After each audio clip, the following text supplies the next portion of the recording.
Afternoon, ma'am. Um, I choose the topic about global literacy, and I do believe that global literacy is an understanding of how the world is organized and interconnected. It brings awareness of possibilities and constraints facing the world's people. Students who are globally literate and are able to think critically about the world and the role that they play in it. These students have an understanding of an appreciation for the different cultures, customs, systems, and relationships that exist throughout the world. Globally literate students are empowered to affect positive change in the world.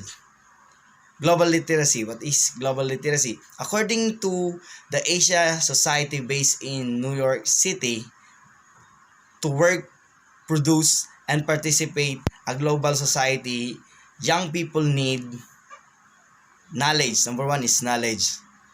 Knowledge of the world, regions, cultures, and global international issues.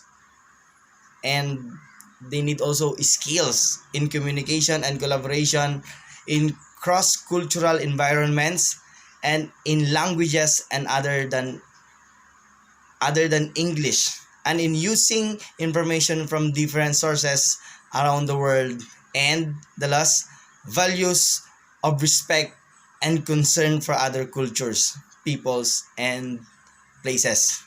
Global literacy involves learning about other world regions that through our arts and culture, language, economics, geography, mathematics, and science.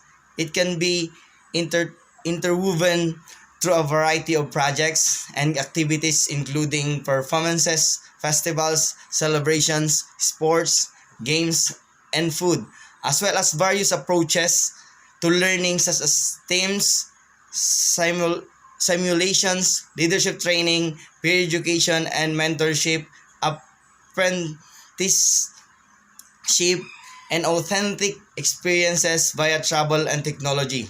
Global literacy is not a separate subject, but rather a perspective that informs and modernizes every academic subject of an area of cognitive and social development. Young people who are globally literate have attained a range of competencies and that enable them to connect, collaborate, and compete with peers around the world. For example, they acquire essential global knowledge and understanding. Young people can examine and understand world regions, current events, and global issues, recognizing how international systems are interconnected and interdependent.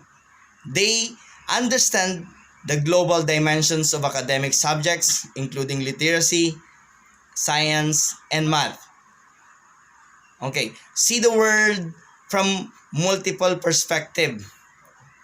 They analyze and evaluate global and local issues from different points of view, thinking creatively and critically about the complex of interconnections between global issues and individual realities.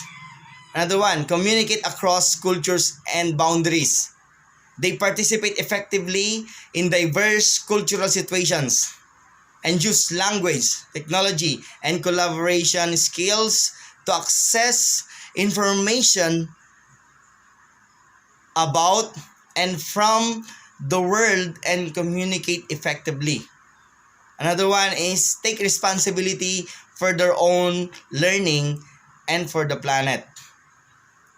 They learn about and engage with critical global issues, making ethical decisions and responsibilities, choices, and that contribute to the development of a more just, peaceful, and sustainable world. And the importance of global literacy.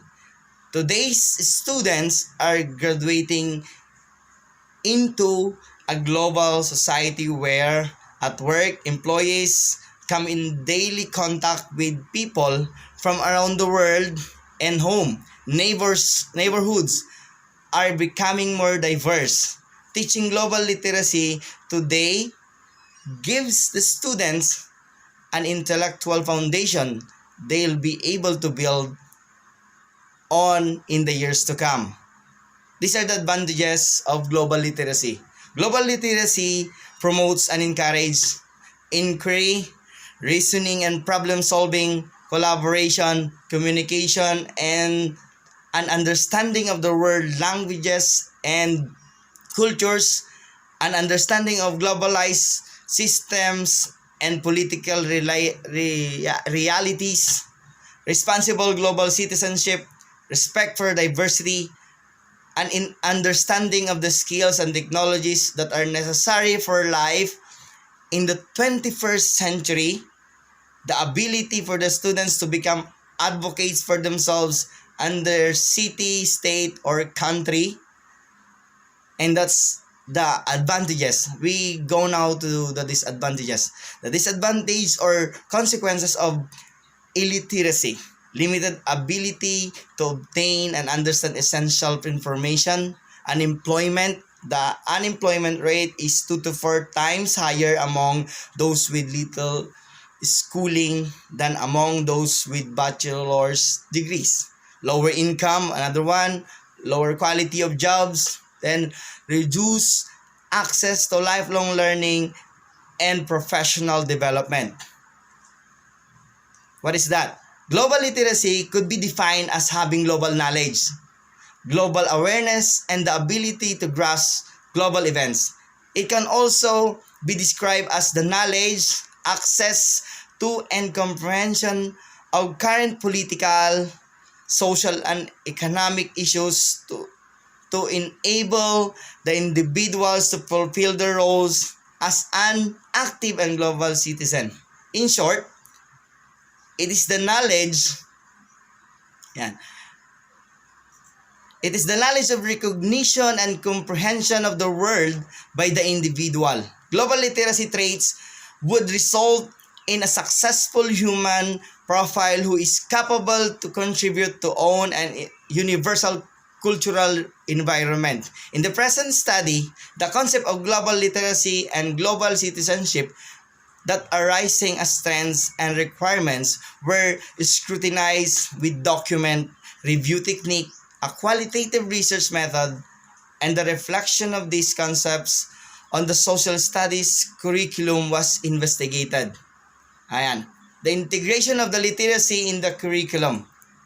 Today's students are graduating into a global society where at work, employees, and in daily contact with people from around the world, and at home, neighbors, and are becoming more diverse. That means today's teachers need to help students learn to live in this increasingly interdependent world.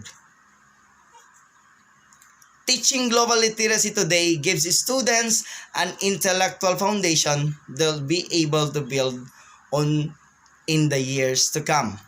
Thank you so much, ma'am, and good afternoon.